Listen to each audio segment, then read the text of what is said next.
you're not going to do it during his, I thought you were going to talk about it during his presentation. He otherwise would, because it's a long meeting, he always just says no comment. Oh, no, yeah. So if you want me to, let me know. Yes, I would like for you to. Yeah, I want to have that discussion. So I would entertain a motion. Motion to end the closed session. Second. All those in favor? Aye. All right, so we're back from closed session. And I hope we're rolling in the back. Just to make sure that because we are at 7:01. So let's go ahead and move straight into our meeting for tonight, April 26th. Welcome to it. We will start tonight with our invocation, which we do not have a pastor tonight, so it's me. How about that? And our Pledge of Allegiance is me as well. So welcome to the Mike Elam Show. Would you please stand? Let's pray.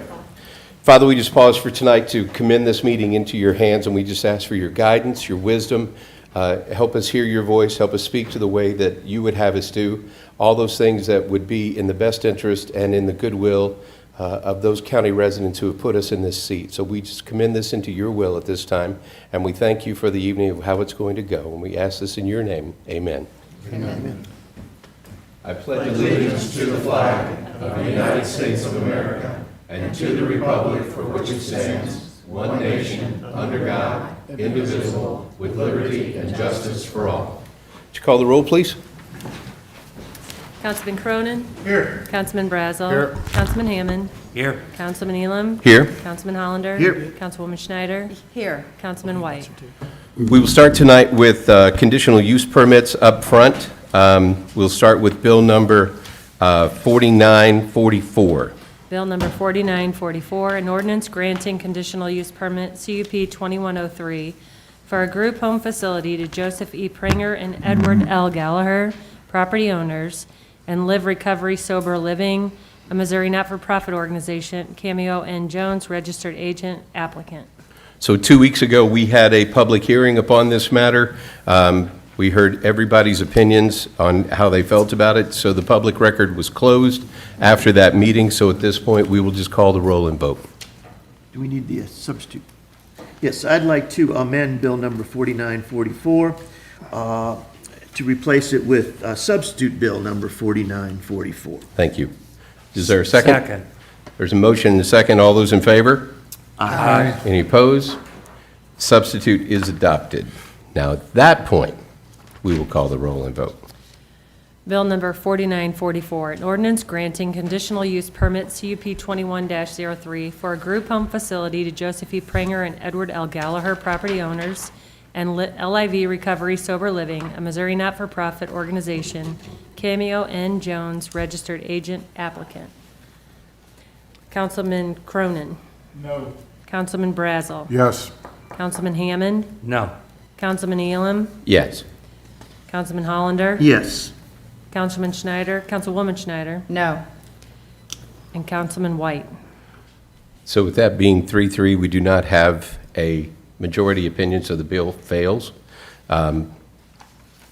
With that, we would say CUP 21-03 is hereby denied. The council's denied decision will be documented in the written findings of fact and conclusion of law supporting the council's denial decision and shall become part of the record and approval by the governing body following the council meeting, which approval shall constitute the governing body's final action on the subject of the conditional use application.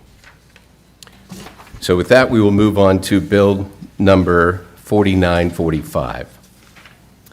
Bill number 4945, an ordinance granting conditional use permit, firework 21-13, for a temporary fireworks stand to Martin J. Fears, registered agent and organizer of Show Me Fireworks, LLC. Applicant and Charles R. Rogers and Marcia M. Rogers, property owners. Just like the last bill, we do not have a substitute on this one. So we had a public hearing 2 weeks ago. The public record is closed. With that, we will call the roll and vote. Bill number 4945, an ordinance granting conditional use permit, firework 21-13, for a temporary fireworks stand to Martin J. Fierce, registered agent and organizer of Show Me Fireworks LLC applicant, and Charles R. Rogers and Marcia M. Rogers, property owners. Councilman Brazel. Yes. Councilman Hammond. No. Councilman Elam. No. Councilman Hollander. No. Councilwoman Schneider. No. Councilman White. Councilman Cronin. No. So this bill fails as well, so it is hereby denied. The council's denial decision will be documented. Oh, we don't have findings of fact on this one, do we? My bad. I don't need to read that. You've heard that already, so we don't need to get back to that one. With that, we will move into public comments. Public comments, just so you know, are 3 minutes in length. We do have a timer, so when you hear the little beep, beep, beep, that means your time is up. I will thank you for speaking and invite you to have a seat so our next speaker will come up. Typically, we do 6 speakers on any given topic at a max, 3 for, 3 against, but that is it on the particular subject unless the council decides to do a waiver. So with that, our first subject tonight and our first speaker is Arnie Dienoff. Mr. Dienoff.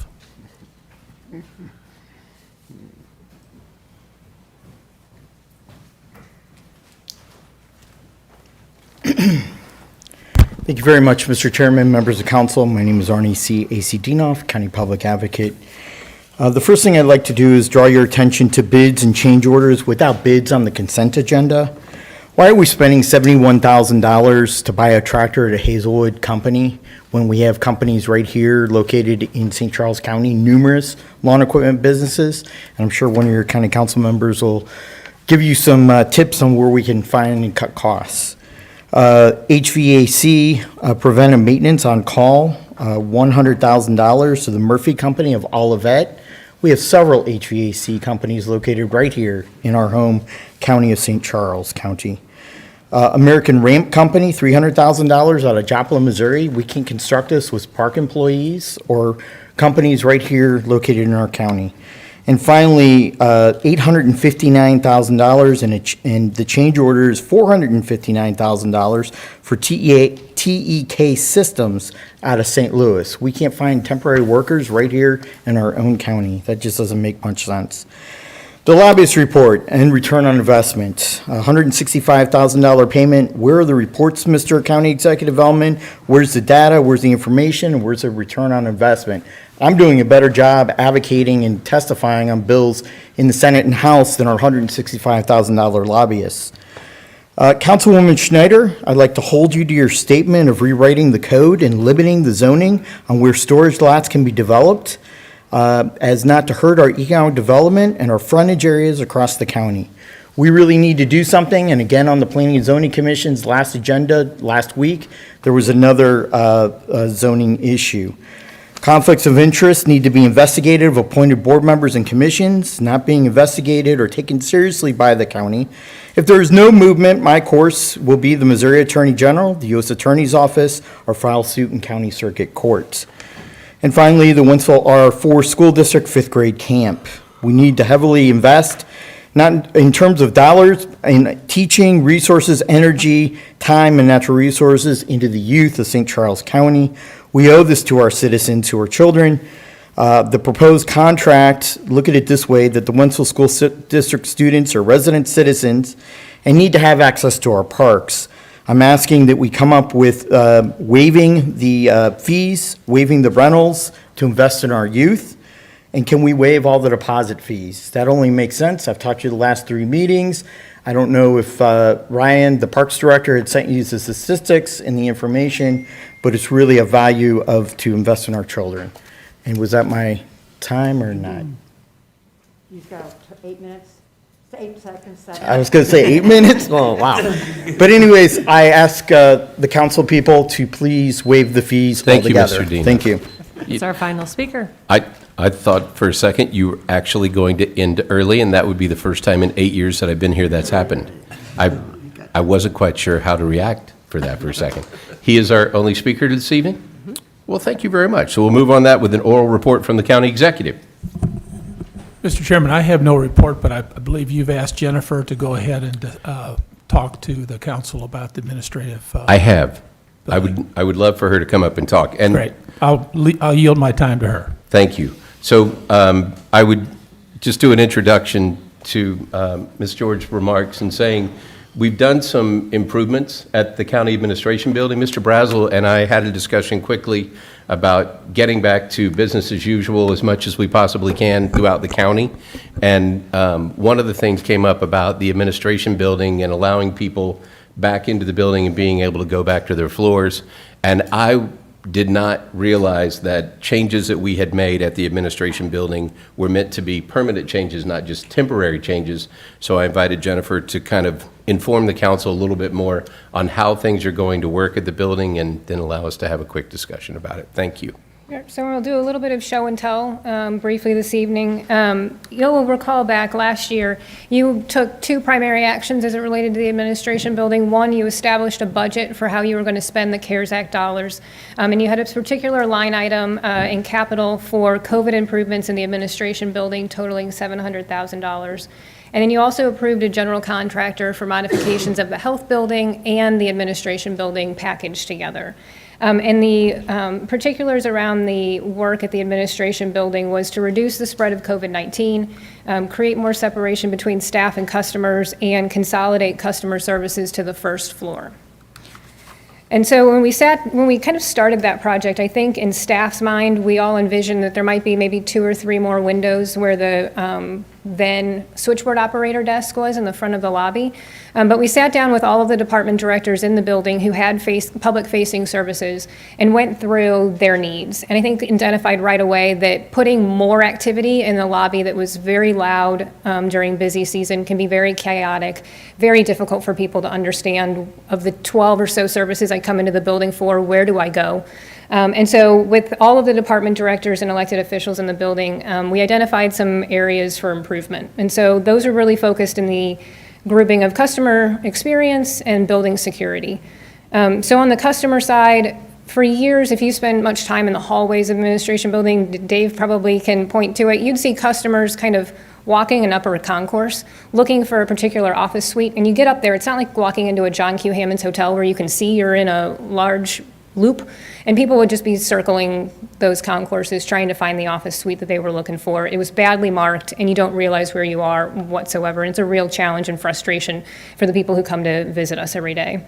They also have a hard time even just getting which window do I need to go to. Am I here to see the assessor? Am I here to see the collector? And if I'm not, why do I have to go upstairs somewhere else to try and find people that I'm looking for? And then they show up, and the best thing you can do is just get in line.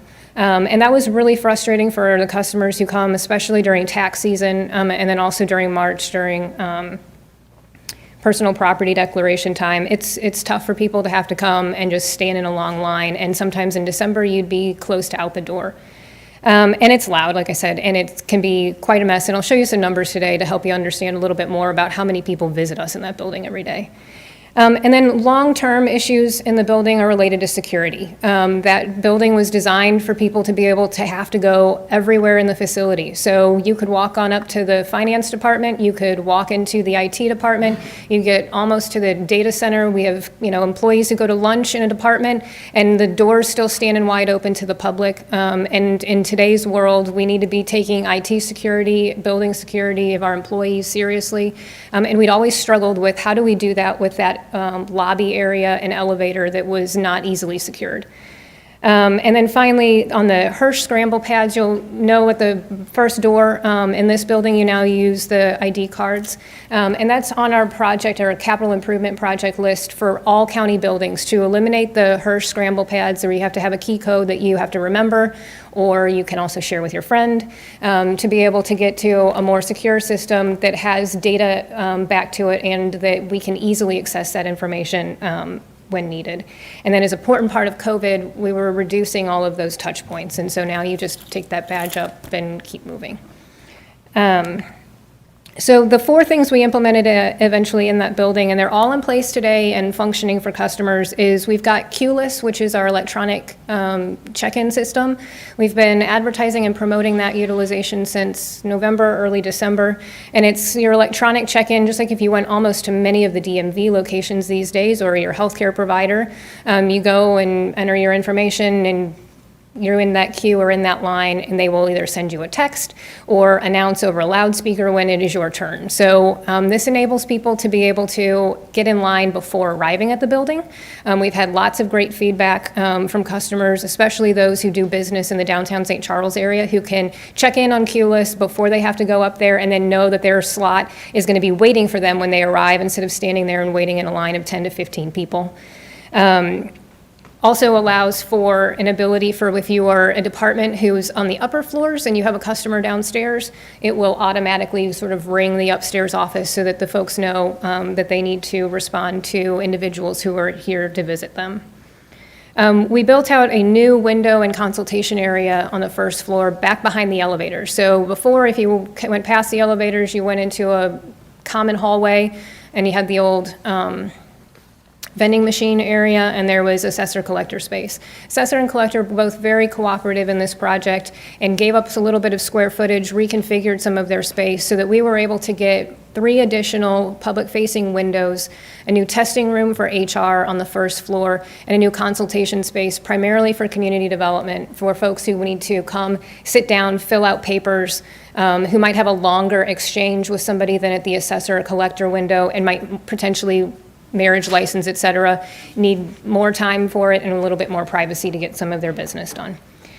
We also added Genetec, as I mentioned, on the elevator. So now if you get on that elevator, you either have a visitor badge, which is provided to you by the Sheriff's Department, or you're an employee with a county badge. Yours all also function on the elevators and the primary doors. And then we've improved security in that lobby so that instead of on a couple of months out of the year where we have police department staffing the lobby, we've now got a sheriff's deputy who sits down there during business hours who can be monitoring those security systems, assist with challenging customers when we do have them, monitoring our panic buttons which exist in that building. That system was maxed out and needing some expansion from over in the courthouse. And so for the numbers real quick, because I think you may be surprised how many people visit us in there, in that building every day. Between December and March, we're averaging between 7,000 and 11,000 people a month. And on an average day, we've got 350 to 500 visitors coming into the administration building. So we need to, one, our goal is to always encourage people and provide online services so you do not have to visit that building. You should not have to come struggle to park on 2nd Street to get into the admin building. But if you do, we want to get you in and out as quickly as possible and assist you in that process so that it is as an enjoyable experience as we can, because it's a lot of people who are visiting that building. And then I've got a 1 and 30-second tour that Ashley is going to do for you. So if you haven't visited, you'll be able to see what that space looks like. The remodel on the first floor and new electronic check-in makes visiting the administration building considerably easier for the public and improves building security. Now serving phone number 0817 at window 5. Cuba, I guess from the standpoint of everybody's living in here. When they come in, they sign up, they're in the queue. It's not just a bunch of people meandering all over the building. And the other great improvement was the drive-up drop-offs outside. We've been working with the City of St. Charles for a couple of years, trying to get an island and true drive-up drop-boxes, and due to the pandemic, that finally happened.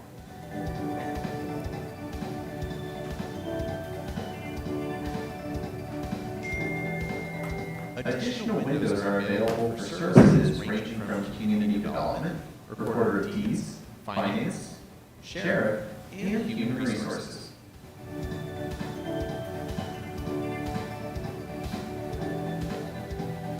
There's space for completing applications and forms and reviewing documents, as well as a private testing room. The entire setup has really reduced people getting lost and making it a quicker and more convenient experience for the public.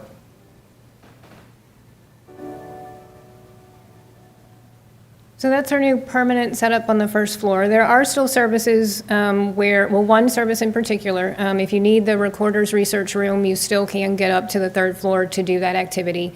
The title companies who regularly are in our building week's basis have visitor badges that they can go ahead and help themselves up to that location. And then while we don't really have vendors visiting us still, when business kind of gets back to normal and IT vendors in particular coming back for in-person meetings, you'll be able to get a visitor badge at the first floor and go upstairs and transact your business as needed. But the vast majority of services can now be entirely accessed on the first floor without having to go any further. Okay. Questions?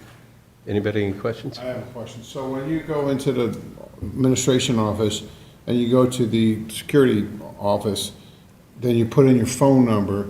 So everyone on the upper floors come down and they conduct their meeting on the first floor, right? Depends on what it is. Right now, definitely, because like I said, people aren't just coming to us. We don't have visitors who want to come, for the most part, upstairs. But yeah, if the recorder has someone permanently down at one of those windows, Human Resources will have someone down there a fair number of hours in the day when we get back to kind of regular hiring cycles.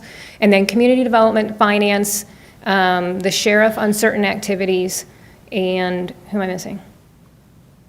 I think Veterans Commission will all come downstairs. Parks doesn't really have too many walk-in clients, but if they need to, we'll all come downstairs. So how does that work logistically, like if you're getting a building permit, and you wanna, it seems to me that the people in the building department or whoever's gotta be coming downstairs a lot, right? Because, when It you, depends, like those numbers, I think. So like Community Development, the Building and Code Enforcement has the most walk-in clients. Planning and Zoning of Community Development is kind of second in that queue. But they've only had, you have about 50 people in a month. So, maybe 2 a day where somebody's walking downstairs. So the government service reps, who are usually the staffers who are closest to what was the old counter, typically will head down there first, depending on what the known need is. But otherwise, yeah, an inspector, if needed, will go down, or Jared, one of his other staff. I feel that the system may be okay for the first floor because you'd have to pull a number anyway, like for, when you're paying your taxes or whatever, getting your, stuff for your license. But I feel that I think the other portion of it is very impersonal, really do. And I've picked up multiple building permits and you gotta go down there and you gotta put your phone number in and they call you over a big screen and then someone comes down. And it's like you can't just go up there and have like raw out set of plans and say, hey, here's some questions or about this or that. And I just think that it's just, it takes, we're in a bit, first of all, these buildings are owned by the people. They're not owned by the administration or by us. And so it should be more, I think, more friendly atmosphere. When you say it's for security, I don't believe that. I mean, did we ever have a threat to anybody? We have way more security issues than you might think. I'm happy to, building security and how it's been designed and how we respond to it is appropriate topic in closed session. Be happy to have those conversations with you. But when we have a couple hundred employees who work in that building, whether or not it's just like an angry customer, we get some angry customers. But more often than not, we've had homeless sleeping in the stairwells overnight. We've had individuals who the police department might say are on some particular drugs and are not quite themselves when they've come and visited us. And then again, you have a couple hundred employees who on occasion, when you've got issues out in the world, your domestic issue may bring that to the workplace at times. So we have a lot of security issues with that many people that we need to be cognizant of. I'm happy to have Mike comment on how it's working for community development. That consultation area is designed to sit down and talk about. That's fine, but it's what I'm saying is it's not a matter of how convenient it is for you. It should be a matter of how convenient it is for the Oh, it's entirely general about the public. customers. I mean, that's what that purpose of sitting down with all those directors to say, how can we best serve the public? And again, I think Mike was going to say, if I can get my customer to never feel they have to come talk to me in person, that means I'm doing a good job. You should be able to resolve your issues without having to go drive down to 2nd Street in St. Charles to solve your building permit problem. Mr. Cronin. Sorry. 2 questions, I guess. Let's say I have a set of blueprints and I want to discuss a building permit. Staff would then come down and talk to me at one of those conference tables you're talking about. correct? If you had a larger group, they'd take you and escort you Right, upstairs. right. And then secondly is if you want to do, you mentioned recorder of deeds, which I've done a lot of research in that room. Public can still go to that, right? You Yes. just call up, they send somebody down, you go up to the room. Correct. And if you're, like I said, if you're a regular visitor, like a title company, will provide you like a badge. But, and other than marriage license, most people do those that can be done downstairs too, correct? Yes, and the recorder's staff down there 24/7 as if that were her only public-facing Sounds to me like location. all the services are still available, it's just that you're limited to the one floor and you've increased security, which is something you gotta do. If you're using a key system like they use the license bureaus, that's probably working pretty slick. I saw Michelle McBride and Scott Shipman look like they're happy with it. Are the rest of the folks that are using the system happy? right For the now? most part, we have a little bit of issue still with making sure that the public reads our buttons in English, and we don't put it in some sort of governmental term that nobody knows what it means. So we have people who get a little frustrated with, right now, your button doesn't make any sense to me, and I'm taking forever to find the service I want. So we're working to improve that system so that you can get through it easily. But we've had a little bit of that's been a frustration. I've heard no complaints, and if there was a problem, people were waiting in line too long down there, they'd be calling the councilman. Have anybody else heard complaints about it? No, but I think I want to go down and check it out since I worked here for 16 years, see how it's going. Does anyone else have any other questions? A couple of things that, so I went down earlier today, just kind of walk around and check it out. And I told Ryan, I think I freaked out a couple of people in the Parks Department when I walked in their office, and they're like, whoa, who are you and where did you come from? So I was glad that the badge worked. That was good. I think, my personal opinion, I think we can get rid of the police tape at the front of the building and open up the round doors again, because we're not, and I know you're going to love that idea, Joanne, I can tell by the way you're pulling on your mask. So we're not temperature checking anybody anymore, and when I walked in, the way the stanchions are kind of laid out wasn't really free-flowing to the kiosk. It kind of weaved me for no real apparent reason. We've kind of been a slight transition period here. So we've had Family Arena staff working in the administration building as greeters for like 9 months. Okay. They were pulled to go back and assist at the vaccination events a couple of weeks ago. And so we've had to transition very quickly on, okay, how do we clean up all of that stuff from those health screenings, get the kiosk in a location that's going to work permanently. Christine does have some evaluation that she's been doing related to those doors. I think has some proposals in the immediate term or longer term about replacing of that door set entirely. Okay. And for now, we kind of like having them go through the one door because it's helping us funnel people toward those kiosks.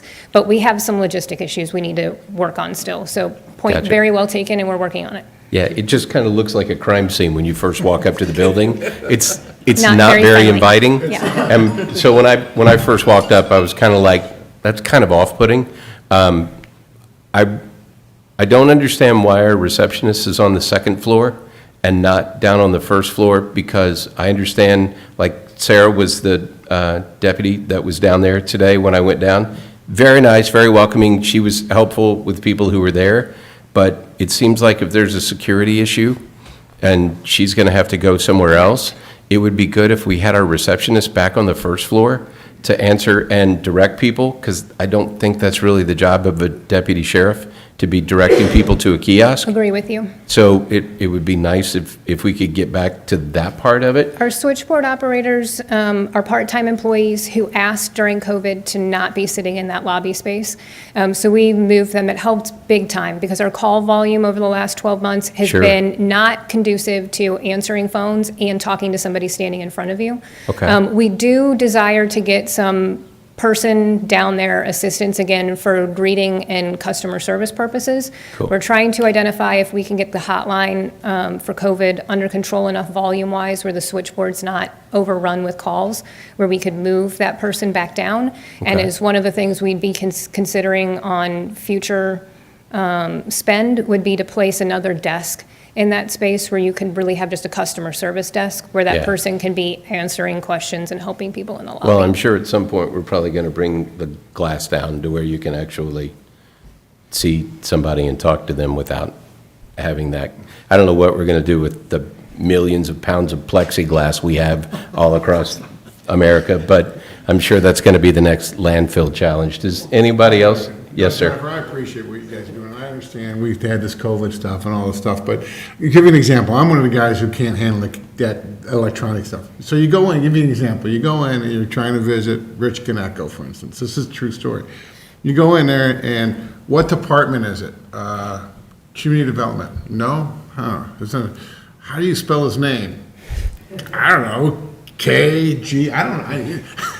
And so they go to the deputy, I go, ma'am, I don't know, Rich Ganecko, Lannister, I don't know what department he's in, how do you spell it? I go, I don't know, Rich Ganecko, well, I'm not familiar with, so it was a big thing, And so that's kind of what I'm talking about, it's very We know. impersonal, and so if there was, like you suggested, if there was someone sitting there, they would say, okay, sir, since you don't know how to spell, or no, maybe you, and so you see what I'm saying? Mary and I have spent And- many hours in the lobby watching human behavior to try and identify what are the things we need to improve. Yeah. And the queue right now is a challenge. We implemented it very quickly as we needed to with the CARES Act money, but it needs some work. And so we're working with the vendor on redesigning the buttons that's- so that yeah. you don't have that problem. And so I finally, after wasting 5 minutes, I just spelled out Jared Agee, because I know how to spell his name, and that's who came down. So, I'm that's my paging point. someone whose It's like, name I Very can good spell. I'm frustrated, I'm Yep. busy as hell, I don't have to have this time to try to punch someone's name in. And I think there's probably a lot of people that kind of feel that, so, that's all. Well, It's good and feedback and we're working on to improve those things. a couple of really nice things is, if you haven't been down there, seeing those windows in the video was nice, but you really should go down to the administration and just check out the lobby. They did a really nice job, especially on those back windows. Now, if you say, I'm looking for window 11, it can freak you out because you're going to walk all the way around and go 1, 2, 3, and then you end at 10 at a dead end, and you go, where's 11? 11's all the way back around by the elevator, and you go past the elevator, and it's there. But they did a really nice job on making that area. It looks really pretty. Shout out to setting up all of the online stuff. I got to tell you, the reason I haven't been to the administration building is so long is because we do so many things online, and I love that. It makes it so convenient for people, so you don't have to come to Second Street and park and deal with all of that stuff. I love the drop boxes. I can only imagine how many people don't pay attention to what city and what county, so I'm sure there's a regular exchange of you put this one in the wrong box and going back, but I love the idea. I think it's fantastic. I really, just when Jennifer and I had the conversation, I missed the fact that this was permanent, and I didn't know if I was the only one, but I wanted people to understand, just from a public venue, hey, this is how this is laid out, why we did it, and why it's there. So thank you very much for the update. I really appreciate that. Thank you for letting her have the time to do it. With that, we will move on to the consent agenda. Do I have a motion for any items to be removed or to be approved? Yes, sir, Mr. Cronin. I'd like to remove the public health change order number 7 for discussion. Public health changeover number 4. I have a motion and a second. All those in favor? Aye.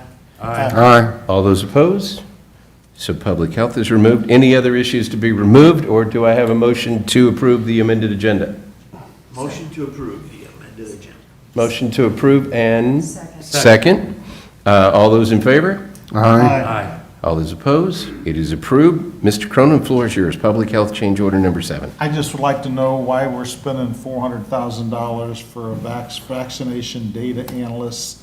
I mean, the vaccination data, I don't know what data they're after, but it's gonna be pretty hard to compile when you've got people that got vaccinations from hospitals and pharmacies, and I got mine from the University of Missouri. So I guess maybe a good explanation from somebody what we're spending this $400,000 on. Mr. Cronin, I'll answer, I think Bob can supplement if you have further questions. These are the people who are putting all the cards from the 64,000 people that vaccination shots that we've given into the state's data system. That's what they're doing. Why the hell is They're that? doing data entry then. They're doing data entry. You can't hire anybody. I mean, the comments about, between the governments talking to each other these days about the fact that nobody can hire folks, it's very intense trying to get people to do things. Are we required to give the state that info? We are. Okay. But we're actually paying $30 an hour for somebody to do data entry. We are. Okay. And we're hopeful that we won't spend anywhere near this. Okay. County executive. So what kind of information are they actually looking for? Like the name, the address, the social security of the person who got the vaccination, and it goes to the state data?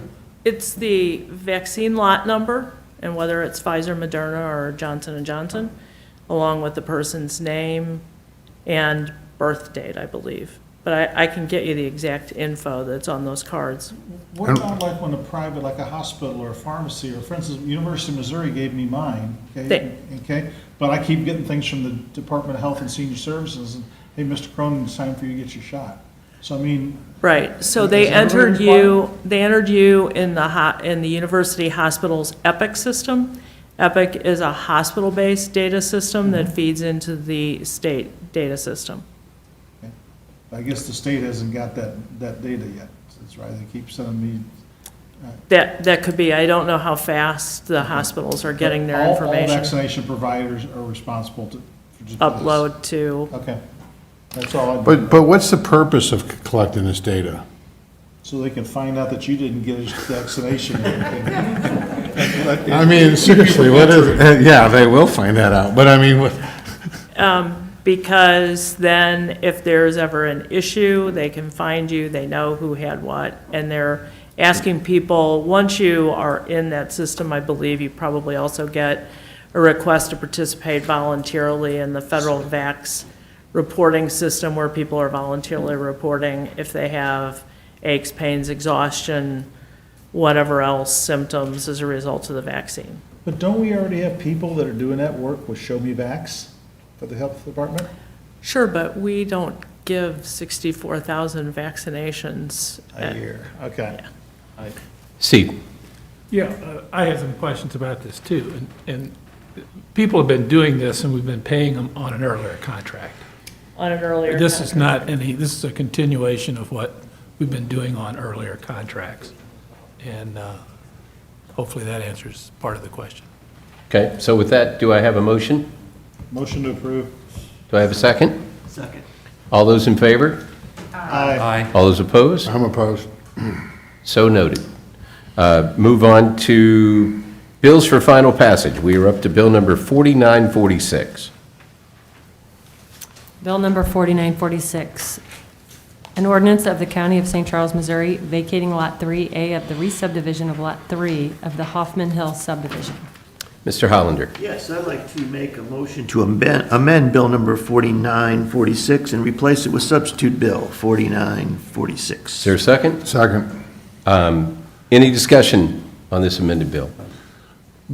No, this is just agreed, you had vacated the easement, and that's what everybody agreed to, so, yeah.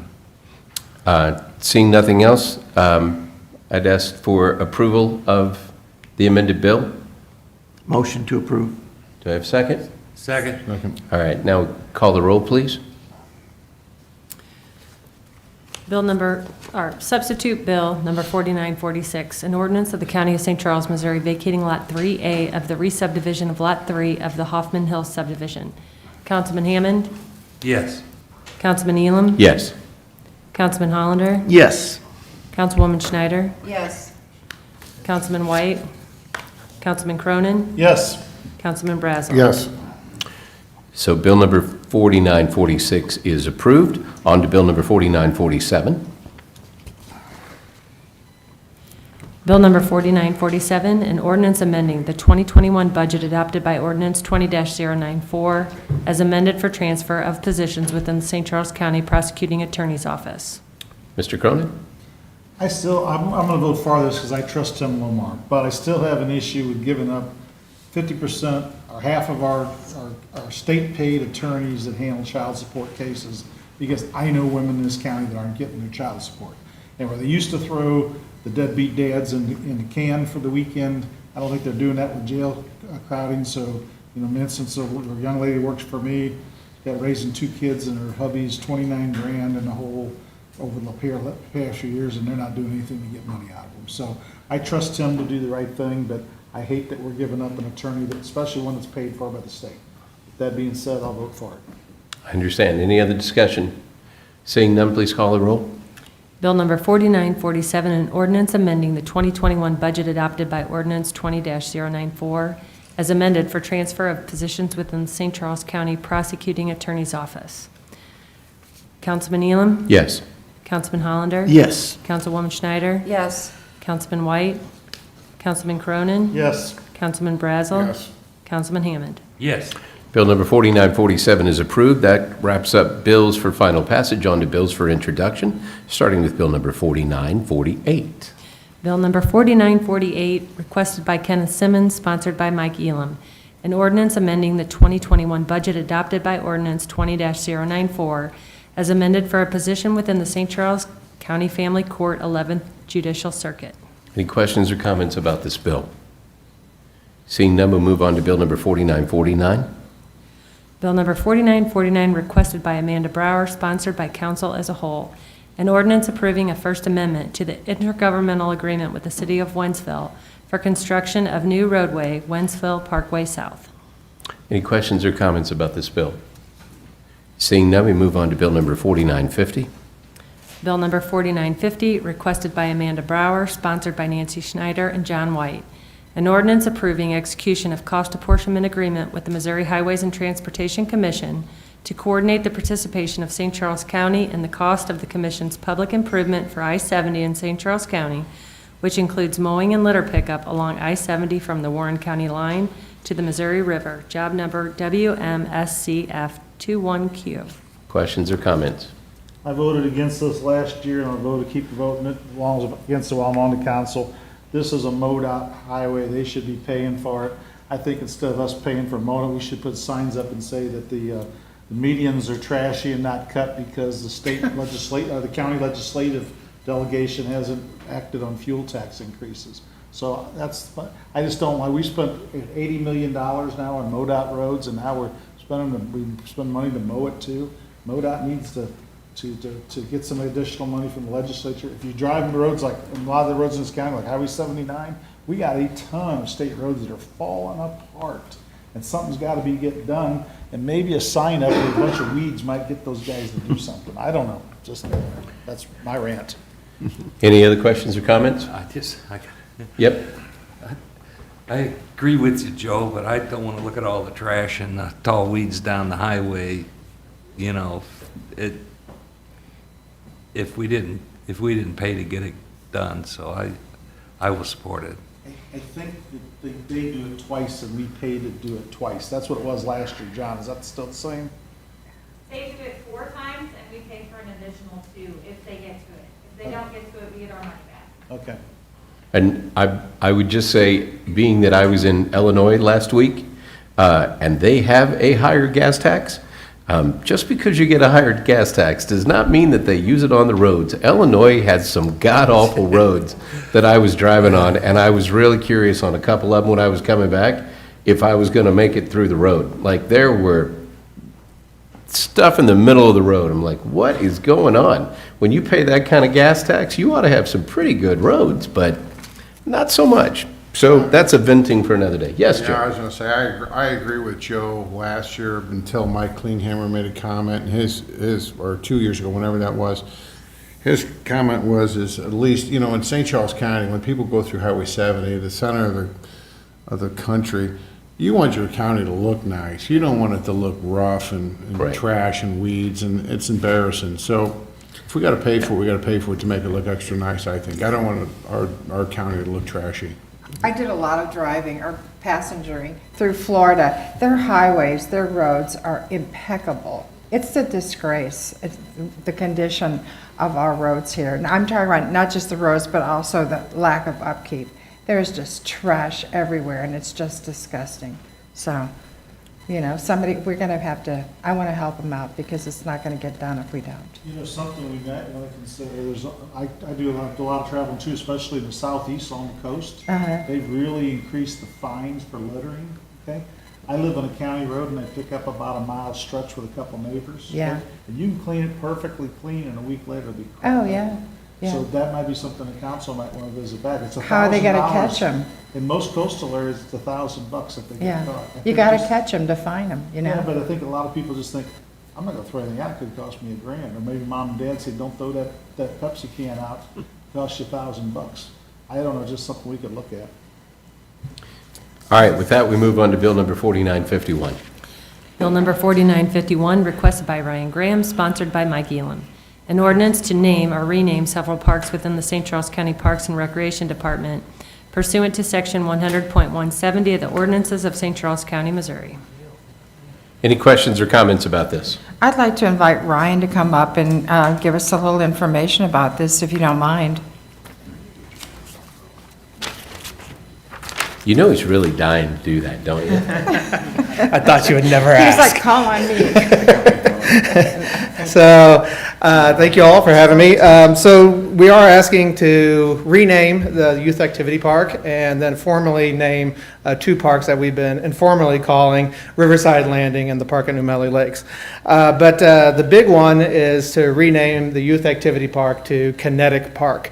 Kinetic Park has come from a process that we started last year, trying to find new amenities to develop the park into a park that welcomes everyone, not just youth. So we're hoping that the new amenities and things that we're going to be developing will encourage families to come out and enjoy the park. We put in a world-class pump track just last year that's bringing in a lot of people. And one of the questions that we always get is, why is it a youth park? I'm 40 and I'm riding this pump track. So Kinetic Park, like I said, came from a design to come up with a good name. The concept centered around that the park is high energy, that they're from everything from the kids jumping and riding their bikes and the swing sets and everything else that we're going to be developing. And it's energy in motion. And that's kinetic energy, and so Kinetic Park came from that. So we're very excited about it. We have developed a new logo that we think is going to go across the United States and then across the world when we host world qualifiers. Good news, and the reason why we would like to try to get this put forward to you tonight is that we have been selected to host a world qualifying pump track event at the Youth Activity Park, or Kinetic Park, on July 31st. This is going to bring a lot of bike riders into the area. It's going to be a great competition. So we're very excited about hosting that in conjunction with Velo Solutions and Red Bull.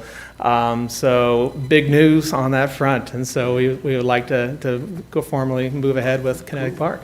We get some new signs and everything put up in time. We are working on it, yeah. We've had some meetings and we're hitting the ground running. No pressure on us, but That's right. So, Mr. Hollander said the world is coming to St. Charles. So Bringing their bikes with them. yeah, it's going to be really exciting. it will be appropriate to have Red Bull at Kinetic Park. So Right. you will create more kinetic energy. So we're going to figure out a way to use that to clean the highways, and we're going to save that kinetic energy to mow the grass. So thanks, Ryan, and for everything you guys are doing. With that, we'll move on to Bill number 4952. Bill number 4952, requested by Ryan Graham, sponsored by Mike Elam, an ordinance authorizing the Director of Administration as designee of the county executive to execute a second amendment to lease agreement between St. Charles County and St. Charles Community College for College Meadows Park. Any questions or comments about this bill? Seeing none, that wraps up our bills for introduction. No action to be taken on the tabled bill that I know of, so that gets us to announcements and miscellaneous. Anyone? Not everyone at once. Is there nothing going on in Augusta Defiance that we need to pub? Really? That's okay. It's all good. With that, I would say thanks again, Jennifer, for the information on laying everything out. Yes? Do you want to talk about that? No. The Wentzville? or was- No. Okay. Never mind. Okay. I saw, I missed his motions. With that, I would entertain a motion. Motion to adjourn. Motion to adjourn in second. We are adjourned. Thank you.